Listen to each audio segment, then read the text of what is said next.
मातृत्व की आवाज़ प्रोग्राम की इस खास पेशकश में आपका बहुत बहुत स्वागत है। मैं हूं आपके साथ महेश बहुगुणा।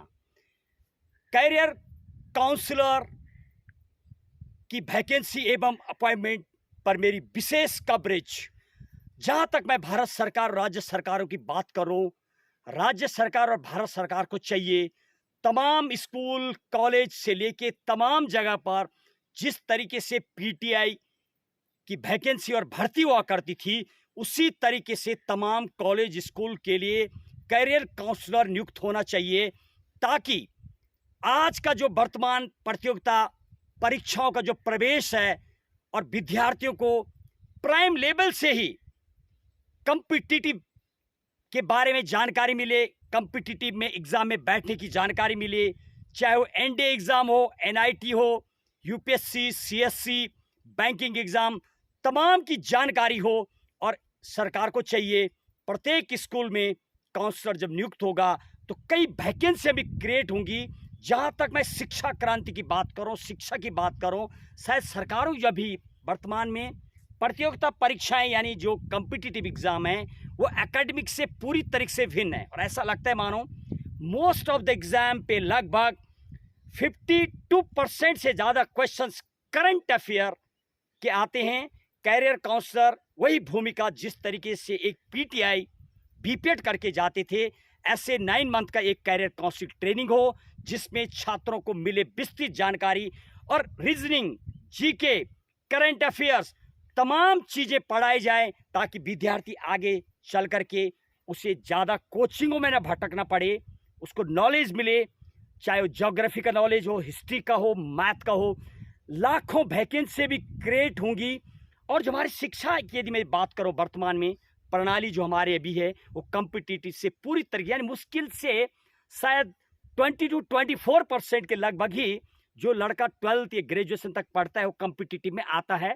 मैं स्वयं एक टीचिंग बैकग्राउंड से लास्ट मोर देन 24 ईयर्स से I have been teaching CSC level, assistant commandant, CPO, तमाम in teaching line have taught. Totally competitive जो क्वेश्चंस हैं टोटली डिफरेंट हैं, चाहे वो भले हमारे कई जगह पर फंडामेंटल राइट्स, ज्योग्राफी की नॉलेज, हिस्ट्री की चलता तो है, लेकिन कॉम्पिटिटिव में बहुत विस्तृत हो जाता है।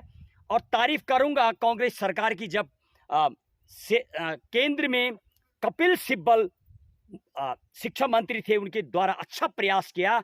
बीजेपी ने काफ़ी काम किए हैं देश के लिए, लेकिन शिक्षा की यदि बात करूं तो शिक्षा पर बैरिकेड नहीं किया गया। इंग्लिश को लेकर के बराबर अभी भी वही है। जहां तक मैं अंग्रेजी की बात करूं, हाई कोर्ट, सुप्रीम कोर्ट से तमाम जगह पर, और कॉम्पिटिटिव में भी most of the successful ratio वो इंग्लिश मीडियम का ज़्यादा है। और शायद इसमें इरिटेट भी नहीं होनी चाहिए, जिस तरीके से नेता लोग मंचों से जनता को भ्रमित करने का प्रयास करते हैं, अपने बच्चों को तो विदेश पढ़ाते हैं। और कहीं ना कहीं अभी सब्जेक्ट मैं यदि मीडियम की बात करूं तो हिंदी मीडियम का इतना अच्छा शायद रिजल्ट ओरिएंटेड नहीं है कई जगह पर। 1813 में हमारी शिक्षा में यानी इंग्लिश को अडॉप्ट किया गया था। और यदि मैं बहुत पूर्व में यानी उसके बाद शिक्षा में एक चाय का जो ट्रेड चला था वो भी लगभग उसी दौरान में चला था। 3 अंग्रेजों के द्वारा उस टाइम एक व्यवस्था बनाई गई थी। और 1836 के लगभग जब इंडियन को यानी एग्ज़ाम में बैठने की अनुमति, और फिर दोबारा जब अमेंडमेंट किया गया लगभग 1936-1937 में, तो उस टाइम भी यही देखने को मिला। बाज़ार में मोस्टली जो मीडियम थे इंग्लिश की बुकें अवेलेबल हैं।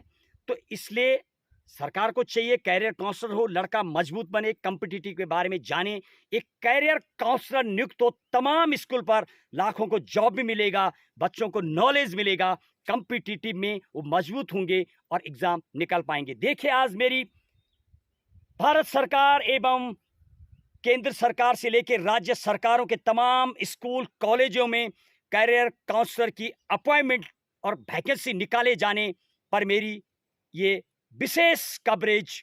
जय हिंद, जय किसान, जय भारत। जय भारत।